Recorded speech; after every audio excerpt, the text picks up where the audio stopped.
Bienvenidos a Random Stage.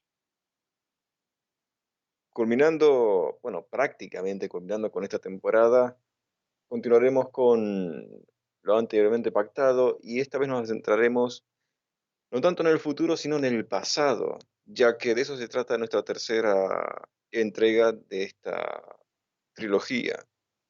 Volver al futuro, parte 3, una película que volvió a sorprender, no tanto como la anterior, pero sorprendió de todas maneras.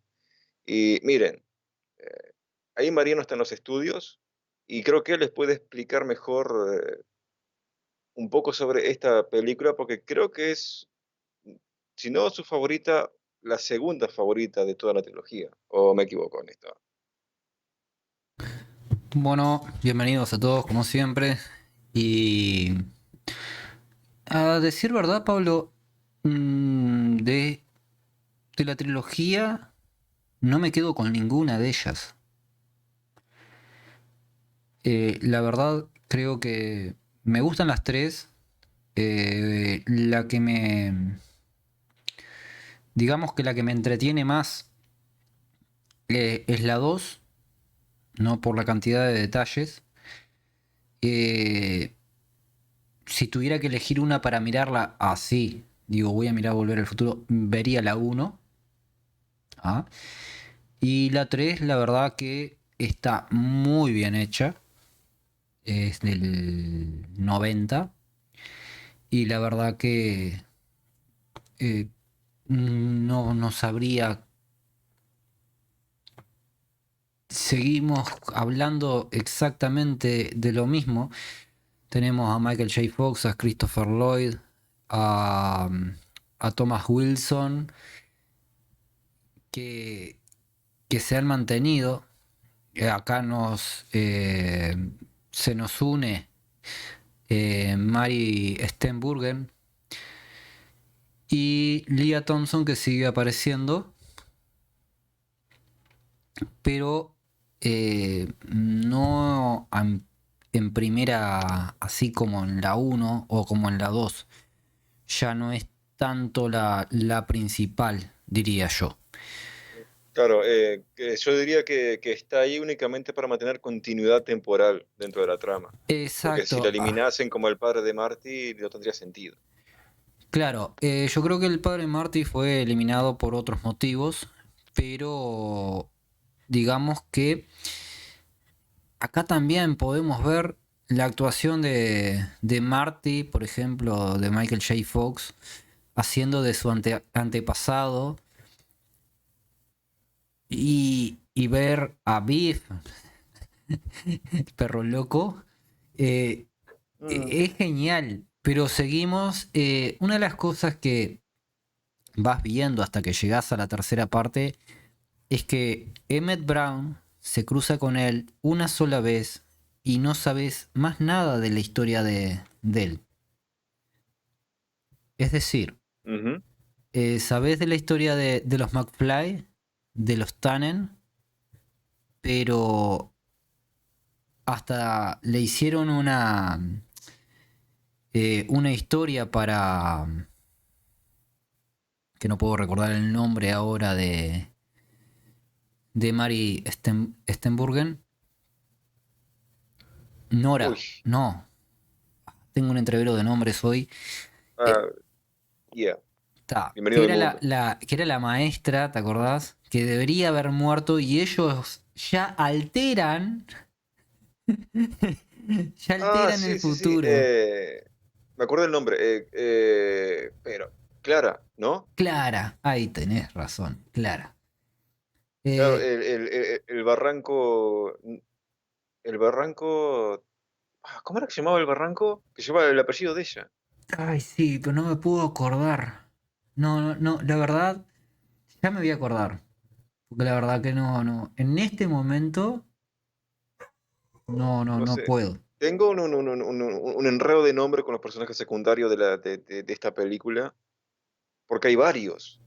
Y no me da la cabeza. Pero bueno, para no trancar la secuencia, eh, este film comienza exactamente donde la segunda parte lo dejó, que es brillante.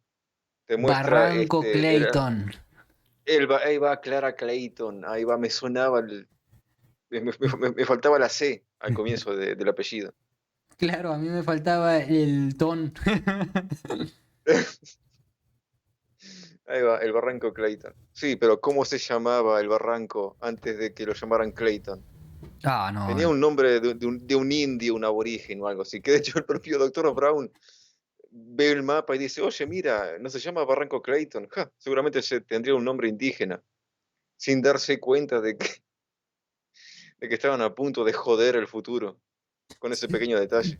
Claro, eso es Y una de las cosas que épico, la hace genial eso, ¿no? Porque sí, sí, ya te están dando indicios de, de errores que van a cometer. ujú.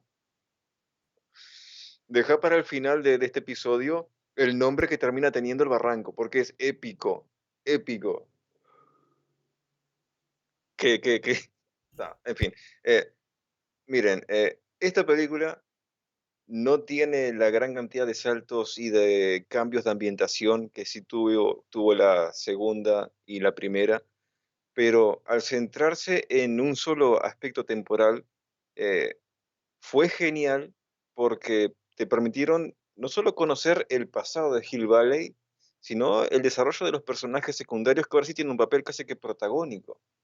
Porque sinceramente hasta los tres viejos borrachos que vivían en el bar eh, tienen chance de desarrollar sus propios personajes, al punto en el que los ves interactuar paulatinamente con viajantes del futuro. Sí, obviamente. Una de las cosas interesantes que tiene la tercera parte es que vemos un pequeño cambio eh, en la película en sí. Y digamos que el director sigue siendo CMX, sin embargo, no cuenta con Steven Spielberg como en las anteriores. Ujú. Obviamente no quiere decir que no sea una excelente película. No, y de hecho, sinceramente, si no hubiese, si alguien Es te dijese que Spielberg dirigió la tercera, te lo creerías, porque la calidad es la misma que la primera. obviamente, pero hay una cosa que hay que destacar en esta trilogía, es cómo van cambiando de una comedia aventura, porque tiene aventura, eh, una tragicomedia también de por medio, tipo drama, ¿viste? Muy Ujú. minúsculo, pero cómo van eh, invadiendo los géneros. Es decir, tenemos una película futurista también y ahora tenemos un western. Sí, Y, un western puro y duro. y está genial. Y siempre te has dado cuenta que tenemos, lo vimos en la 2 y lo volvemos a ver en la 3, que es hacen referencia a las películas de Clint Eastwood. Sí, Y obviamente no podían no hacer referencia al Clint Eastwood, más con la temática que estaban tratando. sí, no, y más en la época todavía, que está, obviamente ya estamos en los 90, pero es algo que era muy ochentero seguir mirando los western de años anteriores y hacer referencia Claro, a los mismos. es La- que el western spaghetti de Sergio Leone, esa trilogía épica del dólar, eh, si bien fue en los 60, tiene repercusión hasta el presente todavía. Así que acá imagínate, lo que habíamos hablado la vez pasada es que el Doc quedó en el año 1885 y llevaba ya un par de meses viviendo en el pasado y le dijo que él que no lo buscara porque estaba feliz y que estaba bien. El problema fue que es asesinado, ¿no? Por Tannen, por la espalda todavía. Que es ahí donde el Doctor Brown del pasado, del año 55, lo ayuda a volver a ayudar a ayudarlo a él mismo. Exacto. Cabe destacar que cuando Marty se encuentra con el Doc al comienzo de esta película, y el Doc literalmente tiene una escena súper cómica al comienzo en la que le grita, cuando ya estaban en la casa, le grita que lo devolvió al futuro y que era imposible que le Y estuviese yo de tengo que regreso y sacar, que él se negaba a creer que Marty estaba ahí. Es cuando Marty le muestra la carta, ya amarillenta por el paso de las décadas, y el doctor entiende casi que con melancolía que su destino es estar en el pasado. Afortunadamente, el Doc del siglo XIX le dejó instrucciones de dónde carajo había escondido el DeLorean, tras haber quedado averiado por el impacto de un rayo. 70 Y es años hacía cuando que estaba el justo... DeLorean ahí. Acá hay, viste, una de Sí, las cosas que a veces, viste, por ejemplo, dice que el último la muestra una carta que el Doc de 1885 le había enviado previamente. Sí, eran 70 años, no eran 100. Eran 70 ujú, años. Claro, y ahí es claro, cuando claro. van a buscarlo a la cueva. ¿Y cómo es? Y, y, y se topan con... Qué brillante, que es cuando Marty se topa con la tumba de Emmett Brown. Sí, sí, Y sí. ahí se empiezan a investigar, ok, esto es demasiada coincidencia, ¿qué demonios pasó? Y ahí van a la biblioteca y entre los archivos descubren que el doctor Brown es asesinado por la espalda, por Biff, perro loco Tanner. Claro, Y es en ese momento en el que la misión cambia, porque si te acordás, recuperaron el DeLorean para que Marty viajase de regreso al futuro, pero ahora no. Marty decide y el doctor deciden que Marty vaya al pasado para evitar que esa desgracia ocurra. en realidad era para devolver a Emmett Brown al futuro. Sacarlo de allá. Era un rescate, como quien Sí, dice. sí, sí, y decidieron sacarlo cuando descubrieron que era asesinado, porque antes de eso el doctor prácticamente había aceptado el hecho de que, Sí, sí, sí, sí. ok, porque además era una época que a él le encantaba el lejano oeste, que le habría encantado vivir y saber que en su futuro él va a estar ahí y envejecer y morir en esa época, ok, Claro, no, pero estuvo no genial. descubre que él... Hablamos de Clint Eastwood y Marty se apodera, no, como quien dice, del nombre. Como que le da, Obvio. es como decir que fue gracias a Marty McFly que después en los 90 comenzaron a hacer las películas de Clint Eastwood. No, digo, Básicamente, claro, es genial, genial, genial, genial. ya. Y para mejor, hay dos cosas importantísimas. Una, que Marty finalmente entiende que no puede actuar ni ser él mismo en una época tan antigua, por lo tanto se pone el seudónimo Eastwood para que no haya Exacto. ninguna relación con los McFly. Y en segundo lugar, la porquería de entendimiento que tenía la gente de los 50 con respecto al lejano oeste.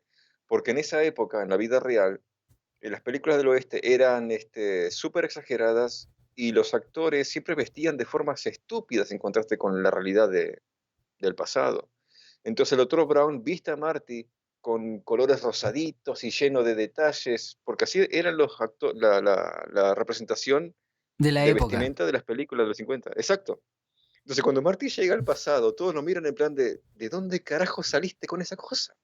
No, y cuando le dice Porque baila, que empieza a bailar de championes. Nah, está sí, sí, genial. Esta película está buena. Y ahora que estamos hablando del vestido de rosadito y de championes, hay una escena donde él dispara, que salen detrás de él y él corre mientras lo están persiguiendo, que lo vemos renguear, que muchos hicieron alusión de que podía ser por las piedras y el andar de championes en el viejo oeste. Sin embargo, él en ese momento estaba peleando con la motricidad debido al Parkinson. Ujú. que asimismo en el resto de la película no lo notas. No, pues solamente en ese momento y tendrá que ver con el hecho de que estaba corriendo. O sea, no, quizás no pudo controlar bien la motricidad en las extremidades. Obviamente. Pero sinceramente, en el resto de las películas lo ves caminar y moverse lentamente y cero, cero presencia del Parkinson. Claro, acá tenemos Pero, también, en esta eh, película tenemos eh, que tal vez muchos pensamos que obviamente acá se terminaba el romance, como lo hubo en la uno, como hubo en la 2, de por medio de Marty con su novia, en la uno con su novia, que su madre, que su padre. Y en esta decís, ya está. Sin embargo, no esperábamos que el doctor Emmett Brown fuera el que fuera flechado. ujú, Que eso también literalmente. da vuelta a todo cuando él decide irse con Marty y empiezan a hacer las indagaciones con los que manejaban el tren. Y le preguntaban si era posible que el tren agarrara 88 millas por hora. Y ahí es cuando el hombre le explica de que si fuera en una pendiente, en una recta, y la caldera llegara a no sé qué temperatura era probable de que agarrara las 88 millas por hora. Ujú, así es. Y para el contexto del público, todo esto ocurre porque Marty, al viajar al pasado, en intento de escapar de una manada de indios, destroza el tanque de combustible y el auto se queda sin gasolina. Y Marty le dice al doctor, sí, no hay gasolina, pero tenemos el reactor nuclear, con eso es suficiente.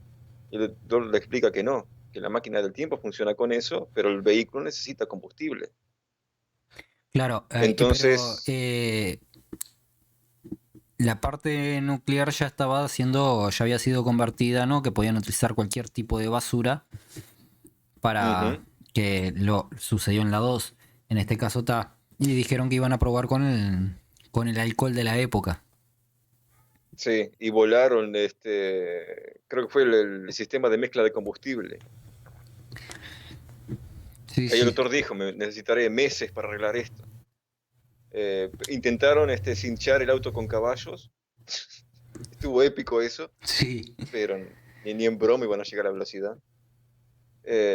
Y después finalmente deciden, ok, ¿qué tal si usamos un tren? Y ok, sin embargo, es en esta película en el que noto dos cosas que sí pueden ser criticadas y que debo criticar en ese sentido.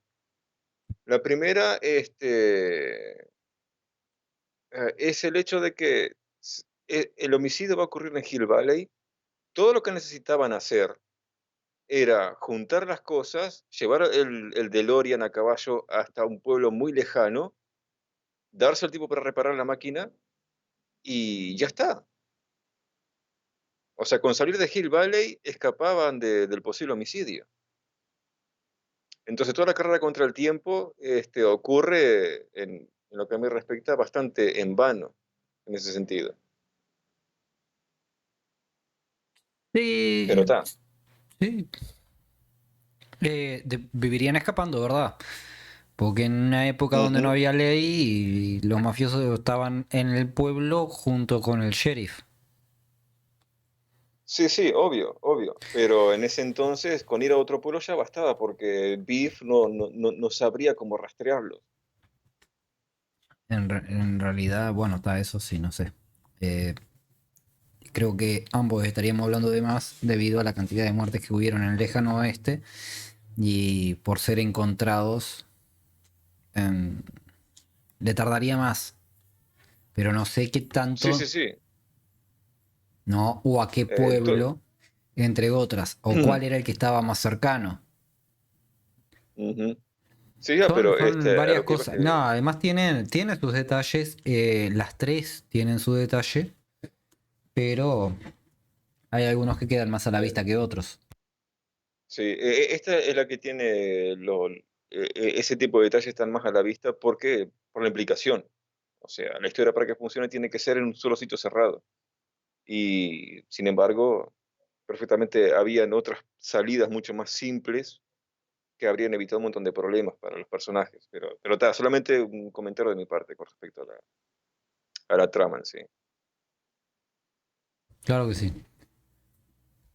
Eh, Este, y el segundo detalle, y este sí, no sé si estarás de acuerdo, Mariano, pero yo cuando vi la película la primera vez en los 90, me di cuenta de una cosa. Todo el drama también ocurre porque el DeLorean se le rompe el tanque de combustible.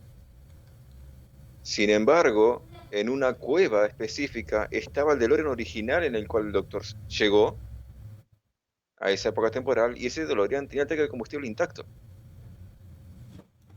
¿Cómo decís? ¿Entendés? Porque si te acordás, el doctor Brown llega al siglo XIX en el DeLorean, que se estrella. ¿Ok? Sí. En la carta, él explica que solo hay dos cosas que se averiaron: el sistema de vuelo del auto y el chip que controla el sistema de viaje en el tiempo. Más nada. ¿Ok? Marty y el doctor toman ese vehículo 70 años después y lo regresan al siglo XIX. Cuando Marty llega al siglo XIX en el DeLorean reparado, en la cueva todavía está el otro DeLorean, porque es el pasado. Sí, ¿Entendés? ese es otro de los errores. Entonces por eso te digo, si está el problema de que podría, con simplemente escapar, evitaban toda la muerte y se daban el tiempo de reparar el tanque de combustible, o simplemente iban a la cueva, reemplazaban el circuito que el doctor Brown construyó en los 50, lo pasaban al auto con el tanque de combustible intacto y se iban. Exacto. Pero había que ¿Entendés? darle Entonces, un giro dramático. Y sí, es uno de los errores grandes que hay. De todos modos, no deja de ser una excelente película. oh no, para nada, Y no es deja de serlo. muy entretenida. Para lo que es niño y adolescente se mueren de risa. Porque hay. Es como es todo inusual. Y a esta época es más inusual aún. ¿No? Podés reírte casi toda la película. Exacto. Aunque tiene momentos de tensión y momentos bastante que te dejan al borde del asiento. Sí, sí, sí, sí, sí. Porque, macho, Uno de los momentos creo que, eh, para dar un cierre ya ahí, ujú, creo que uno de los momentos que todos quedamos con tensión es cuando Marty le larga la patineta voladora a, al Dr. Brown para que ayude a Clara. ujú, Y él así se es. desvía, ¿no? Y él viaja en el tiempo. Y en ese caso sí, ya no hay marcha atrás. Porque cuando pasa el puente, que en aquel entonces no estaba construido, entra un tren y le hace bolsa al DeLorean. Y él se da cuenta en ese instante de que no hay quien lo repare.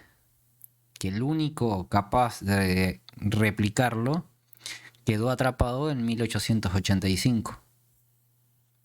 Entonces hasta uno que está mirando Sí, así decís, ¿qué? ¿Y ahora? Entonces, y cuando aparece con la novia allí hablando del auto y todo, ¿no? Es que cuando vos decís, y que empieza a sonar el tren y no saben lo que viene, es cuando te da a vos la esperanza de que Emmet aparezca. ujú. Y vaya jodida aparición que tiene. Sí, esa fue una de las únicas cosas que critiqué a gran escala y es debido a que, primera, Emmett Brown se hace de un, ¿cómo es? De un tren. La segunda que lo hace funcionar a vapor, vuela el tren y él había Ujú. pasado no sé cuántos meses para hacer un cubo de hielo. En realidad no, lo que él había logrado en meses, porque se lo tomó super light, fue fabricar un refrigerador que ocupaba el tamaño de un galpón entero, pero era un refrigerador, básicamente. Sí, sí, pero para hacer un hielo demoraba no sé cuánto. Ujú, Y por más que ya los niños tuvieran una edad considerable, Julio y Verne, ujú. eh, ah, era demasiado. Si hubiera sido solo el tren, y hubiera Eh, replicado con la tecnología y todo eso el condensador de flujo, ¿no? Y a vapor, va y pasa. Pero que vuele. Fue lo bueno, único eso que es fácil de critiqué. explicar. No, eso es facilísimo de explicar y de hecho se explica, básicamente en el último diálogo de la trilogía se explica exactamente por qué el tren vuela. Cuando Marty le pregunta, Doc, ¿a dónde vas a ir? ¿De regreso al futuro? Y el Doc le responde, no, ya he estado ahí. O sea, lo que el Doc hizo fue una máquina del tiempo hacia el futuro, le hizo el mismo tratamiento que le había dado al DeLorean para que volase, lo super tuneó al tren y básicamente fue eso. Tal El vez tren tengas vuela porque razón. él ya fue al futuro. Lo que Lo sí que no da a me cuadra interpretar es que también es que lograse, eso deja la sí, interpretación de cada uno. Porque ya eh, estuvieron en el futuro. sí, sí, pero cuando el tren vuela te das cuenta, ok, esto lo hizo en el 2015, porque así fue como nos enteramos de que el DeLorean volaba. Sí, sí, sí. Puede ser que tengas O razón en sea, eso. lo que no me cuadra es únicamente el hecho de que fabricase un condensador de flujo con tecnología del siglo XIX. Eso es imposible. O sea que quizás sea un remanente del hecho de que habían dos DeLorean originalmente en esa época y que el Dow utilizó los elementos del otro vehículo para tunear el tren. Y ahí sí ir al futuro. Sí, es Entonces, otra. la escena es épica. El tren es épico, porque está genial, pero hay unos agujeros de plota ahí que, macho, la película renguea en varios momentos. Obviamente que Son sí. mínimos, pero renguean. Bueno, gente, creo que acá cerramos con la trilogía de Volver al Futuro. Les ha hablado Mariano y me despido dejándolos con nuestro amigo Pablo. Hasta una próxima. Ya, si bien a la segunda película le di un 10 de 10 y a la primera también le doy un 10 de 10 porque son espectaculares, en esta le tengo que dar un 7 únicamente por los dos errores garrafales que tiene, una con el hecho de que se queden en Hill Valley cuando perfectamente podrían haber huido. Segundo error es el DeLorean que está en la cueva y nunca lo mencionan ni lo utilizan. Y después está el tema del tren, de dónde demonios sacó un condensador de flujo o un sistema de viaje temporal en el siglo XIX, siendo que Julio y Verne no eran muy adultos cuando aparecen y el Doc no era, y Clara seguían siendo relativamente jóvenes. Así que con estos errores la película para mí baja un montón la calidad en cuanto a solidez del argumento. Del resto del film es tan espectacular como las dos anteriores. Y una película hiper recomendable porque es un cierre brillante para una trilogía. Así que, sin más que argumentar, les ha hablado Pablo y nuevamente, gracias, como de costumbre, por sintonizar Random Stage.